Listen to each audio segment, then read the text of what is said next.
Countries in Europe that depend heavily on imported energy would face rising costs for transportation, electricity generation, and industrial production. Inflationary pressure would begin to spread through the global economy. In the United States, rising fuel prices would quickly become a political issue because energy costs influence nearly every sector of economic life. Transportation, agriculture, manufacturing, and household budgets are all affected when fuel prices rise dramatically. At the same time, the geopolitical consequences would begin to unfold. If Saudi Arabia's energy infrastructure were severely damaged, it would represent not just an economic problem, but also a strategic one. Saudi Arabia has long been one of the central pillars of the regional security system supported by the United States. If the country suddenly found its most important economic assets under sustained attack, its leadership would face enormous pressure to defend those assets and stabilize its economy. But defending energy infrastructure against waves of missiles and drones is far more complicated than it might appear.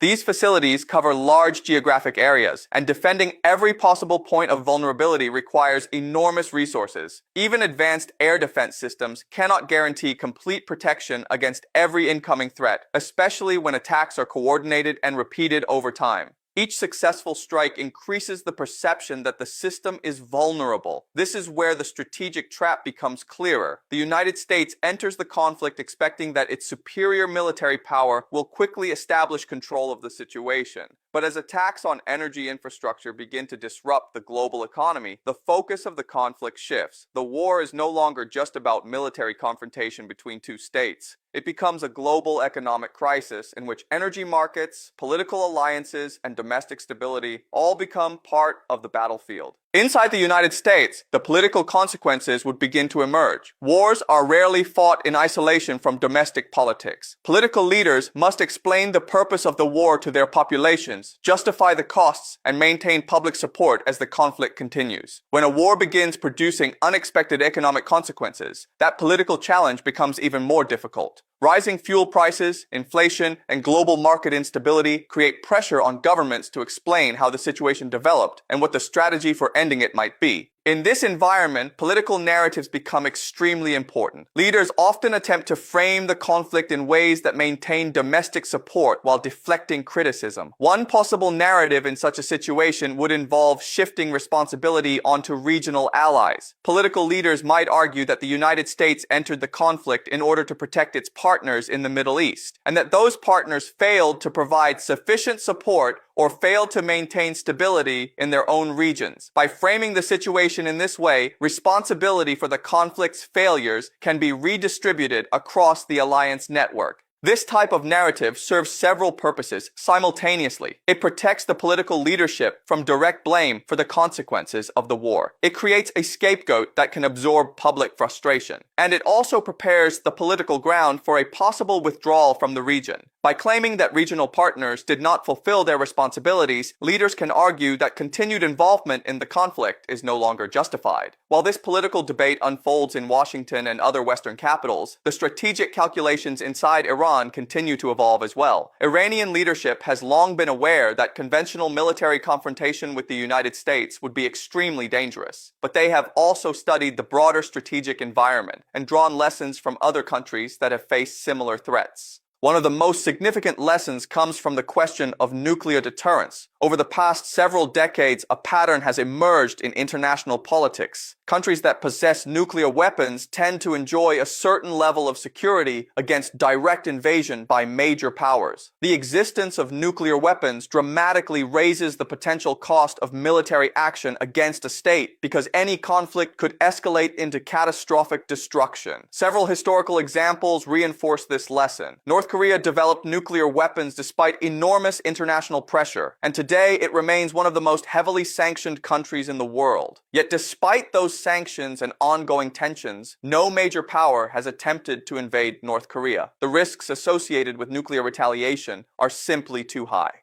Another example often cited in strategic discussions involves the fate of Libya. The Libyan government once pursued nuclear weapons capabilities, but eventually agreed to abandon that program as part of negotiations with Western powers. Several years later, the Libyan government was overthrown during a military intervention supported by Western countries. For many observers in other parts of the world, that sequence of events reinforced the perception that giving up nuclear ambitions might actually increase a regime's vulnerability. These examples contribute to a broader strategic conclusion. If the ultimate goal of a government is regime survival in the face of powerful external enemies, nuclear deterrence becomes extremely attractive. Once a country possesses nuclear weapons, the entire strategic calculation changes. Military intervention becomes far more dangerous for any external power. This possibility introduces a new dimension into the conflict. If Iranian leadership concludes that their long-term survival requires a nuclear deterrent, they may decide to accelerate their nuclear program dramatically. Such a decision would represent a major turning point in the strategic landscape of the Middle East. And if that acceleration occurred during an ongoing conflict, the timeline could become extremely compressed. Instead of slowly advancing nuclear capabilities over many years, the program could shift into an emergency mode focused on producing usable nuclear devices as quickly as possible. Achieving that goal rapidly would likely require external assistance. Two countries with strong incentives to provide such assistance are Russia and North Korea. Both countries have their own strategic reasons for weakening American influence in global politics. Helping Iran acquire nuclear weapons would create a new nuclear power aligned against Western interests and would complicate the strategic calculations of the United States and its allies. If engineers and specialists from these countries were quietly brought into Iran to assist with the technical aspects of nuclear weapon development, the process could move far faster than many observers expect. Facilities deep underground, protected from airstrikes, could be used to produce the necessary materials for nuclear devices. The goal would be to achieve nuclear capability before external forces could intervene effectively. Once that capability exists, the strategic balance in the region changes permanently. If Iran were to achieve a functional nuclear capability during a major regional conflict, the way it chooses to reveal that capability would also carry enormous strategic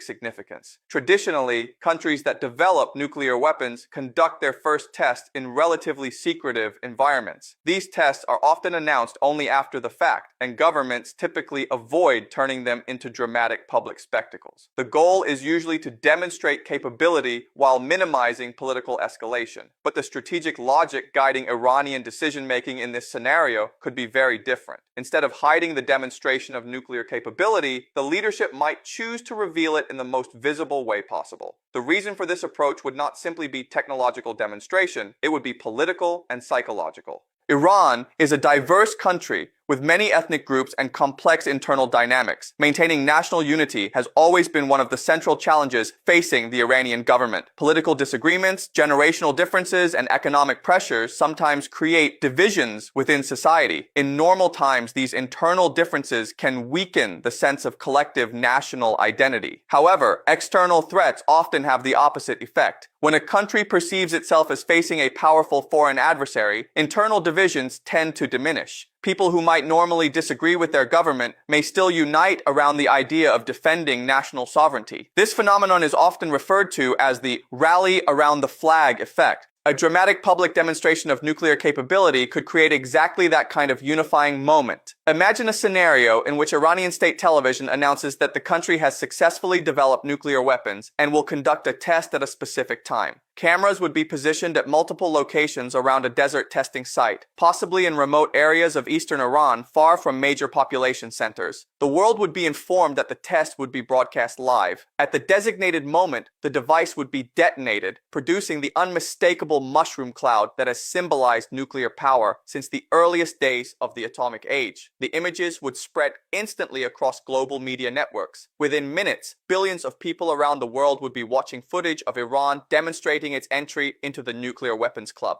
For many Iranians, the emotional impact of such an event would be enormous. It would be framed domestically as a historic moment in which the country successfully resisted external pressure and achieved technological parity with some of the most powerful nations in the world. The message would be clear. Iran had stood up to its enemies and secured its future through strength and determination. Internationally, the reaction would be immediate and intense. Governments across Europe and North America would convene emergency meetings to discuss the implications of the test. The United Nations Security Council would likely hold urgent sessions to debate new sanctions and diplomatic responses. Media outlets would begin speculating about the possibility of a much larger global conflict. But once a country has demonstrated nuclear capability publicly, the range of military options available to its adversaries becomes extremely limited. Destroying nuclear infrastructure after a successful test becomes far more difficult because the knowledge, materials, and technical expertise have already spread across multiple locations. Even if some facilities were destroyed, the core capability would remain. This creates a new strategic reality. The United States and its allies would now be dealing with a nuclear-armed Iran. Direct invasion would become vastly more dangerous because any escalation could potentially lead to nuclear retaliation. Military planners would have to reconsider every aspect of their strategy.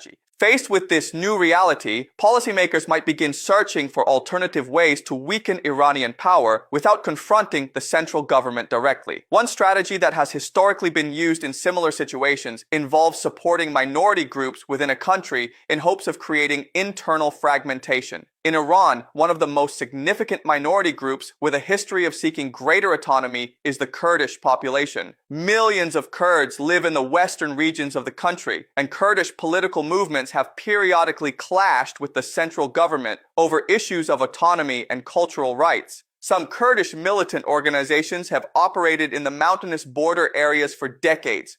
From the perspective of American intelligence agencies, these groups could appear to offer a potential lever for destabilizing Iran internally. If Kurdish militant organizations received weapons, training, and logistical support, they might be able to launch a larger insurgency against the Iranian government. The idea would be to create a breakaway region in western Iran that could function as an autonomous or independent entity aligned with Western interests. To support such a strategy, covert assistance might be provided through intelligence channels. Weapons, communication equipment, and military supplies could be transferred to Kurdish groups, possibly using assets left behind from American bases in neighboring countries. Special forces operators, intelligence officers, and private military contractors could be deployed covertly to advise and assist Kurdish fighters. The ultimate objective would be to establish a pro-Western enclave within Iranian territory, one that could control parts of the country's oil resources and serve as a permanent strategic pressure point against the Iranian government. On paper, such a strategy might appear attractive to policymakers seeking alternatives to direct confrontation. However, the effectiveness of this approach is far from guaranteed. Iran has decades of experience dealing with Kurdish insurgencies in mountainous terrain. Specialized units within the Iranian security apparatus have developed extensive expertise in counterinsurgency operations in these regions. Suppressing insurgent movements is not easy, but it is a challenge the Iranian state has faced many times before. More importantly, a foreign-supported Kurdish uprising could actually strengthen the sense of national unity within the rest of the country. Persian nationalism remains a powerful force in Iranian identity. Even citizens who oppose their government politically might still reject the idea of foreign powers attempting to divide the country along ethnic lines. If Kurdish militants were widely perceived as receiving assistance from external enemies, many Iranians might interpret the uprising not as a struggle for autonomy, but as an attempt by foreign powers